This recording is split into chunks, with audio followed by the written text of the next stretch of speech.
हे good evening everybody.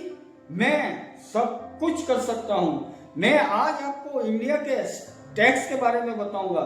India में दो तरफ के टैक्स होते हैं, number 1 direct tax, number 2 indirect tax. Direct tax जो होता है वो फर्दर एक इनकम टैक्स और कॉर्पोरेट टैक्स से कलेक्ट किया जाता है, और जो इनडायरेक्ट टैक्स है वो एक्साइज ड्यूटी और जीएसटी से कलेक्ट किया जाता है।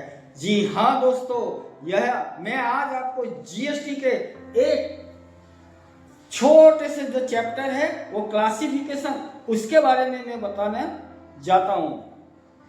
ये जो जीएसटी का जो क्लासिफिकेशन होता है उसी से जीएसटी का रेट फाइनल होता है कि जीएसटी का रेट कितना लगेगा, 5%, 12%, 18%, 28% कैसे लगेगा। तो वो जीएसटी की काउंसिल मीटिंग होती है, उसमें स्टेट के फाइनेंस मिनिस्टर, सेंट्रल के फाइनेंस मिनिस्टर आपस में बैठ के प्रोडक्ट के बारे में और प्रोसेस के बारे में डिस्कशन करते हैं और जीएसटी का रेट लगाते हैं। न तो वो आंख बंद करके जीएसटी का रेट लगाते हैं, न तो वो आंख बंद करके जीएसटी का रेट हटाते हैं। मैं एक छोटा सा एग्जांपल आपको देता हूँ।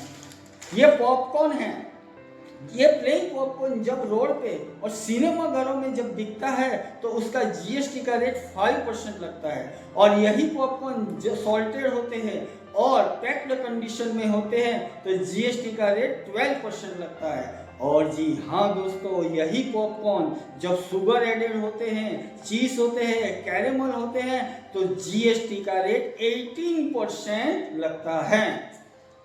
तो ये जीएसटी का क्लासिफिकेशन इसी तरह से करते हैं।